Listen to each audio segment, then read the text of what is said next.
Hey, what up everyone, it's your boy Numemo here, back with another video. Today, I want to show you guys how to build a home studio with $500 or less.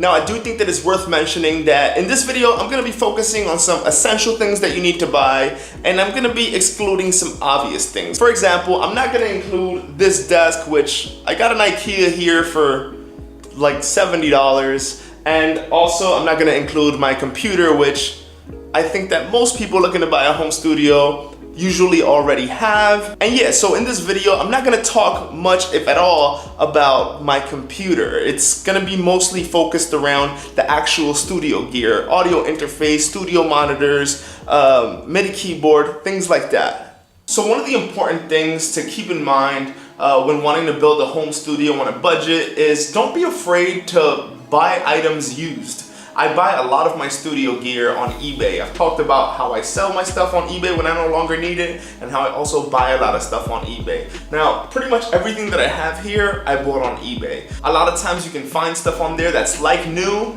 for a pretty discounted price. The first thing that I want to talk about is this MIDI keyboard that I got. This is a Novation launch key with 25 keys. I think that it goes for about $150 or $200, and I was able to get this on eBay for 100 bucks. And the reason that I got this one is because I wanted something that was a good enough keyboard with nice weighted keys, but also has like some Ableton functionality. Like I have the transport here, I have some pads here that I can customize. I wanted some of those features that I can, you know, have like kind of like a multi-purpose MIDI keyboard. So that's why I selected this, and like I said, I got it on eBay for about 100 bucks. The second thing that I did was I got an audio interface. This is something that you're gonna need if you wanna hook up a mic or studio monitors. Now the audio interface that I got, I actually didn't get specific for the studio.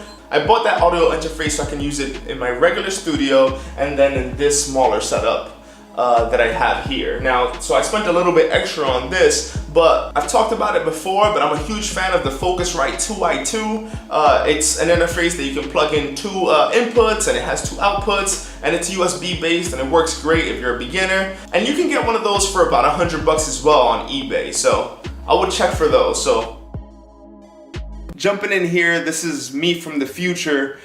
For anyone who's new to my channel, I wanted to show you guys what my actual normal setup looks like.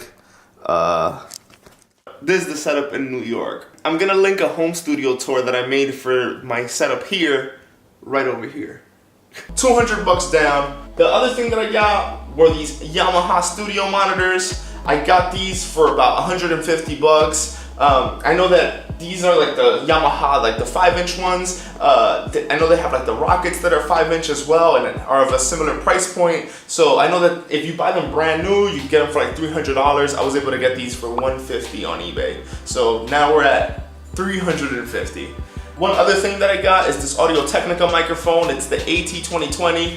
I got this for like 70 or 80 bucks, and got this little tripod for like 10 or 15 bucks on Amazon. So after the mic, we're at $450, and then I kind of just left another 50 bucks there because there are some cables that you need to buy. For example, you got to buy the 1/4-inch TRS to XLR cable to connect your studio monitors. You need 2 of those, and then you also need to get an XLR cable to connect your microphone into the interface. So I realized that as I was saying the numbers in the video, they're a little bit different than what they were exactly. I was kind of rounding.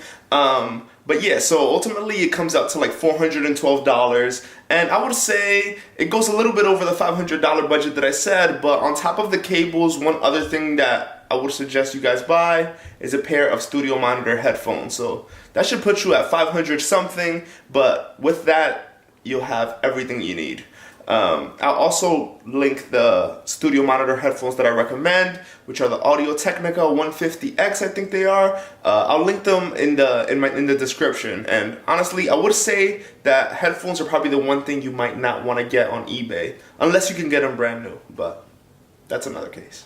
back to the video.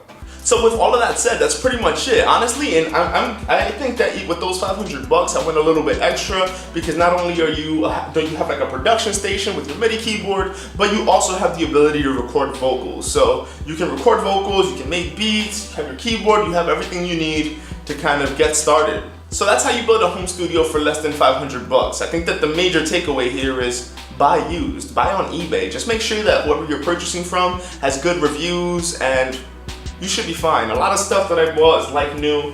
The monitors were a little older, a little worn out, but they sound great. I don't need them to be the most visually appealing things ever. So obviously this room, similar to my other room, isn't treated at all, but it works. Honestly, I'm all about just using what you have and, you know, having the essentials to create. You don't have to go insane. Granted, as time goes by, you can start investing in some treatment for your room. This is something that I need to do both in this space and in my actual home studio. So that's something that I'm looking to learn about a little bit more and then, you know, slowly start trying to see what I can do about soundproofing these rooms. As usual, I'm going to link everything that I mentioned in this video in the description. I'm going to link it with Amazon links, but like I said, don't feel pressured to buy new, buy used as much as you can. I'm all about that eBay life. Real quick story time as to why I have that second studio set up. The reason why I put that together is because my parents have a home here in the Dominican Republic, and I come here probably once or twice a year, and what I wanted to do was kind of have a second setup where while I'm on vacation, I also can be creative. And so I put that together here in my parents' home in DR, and yeah, pretty excited about it. Loud sounds, all the motorcycles and stuff, and then my mom has this little tingly thing here that's very distracting. As usual, if you enjoyed this video, if you learned something new, if you got any value from it, give it a thumbs up, leave me a comment, let me know your thoughts, if there are any options that you would consider that maybe I didn't mention. And if you're not already, please subscribe to the channel. That way you can stay up to date with all of my work and all of the videos similar to this one, as well as my performances, all that good stuff. Always remember, create with what you have. You don't need much. Much love, guys. Peace out.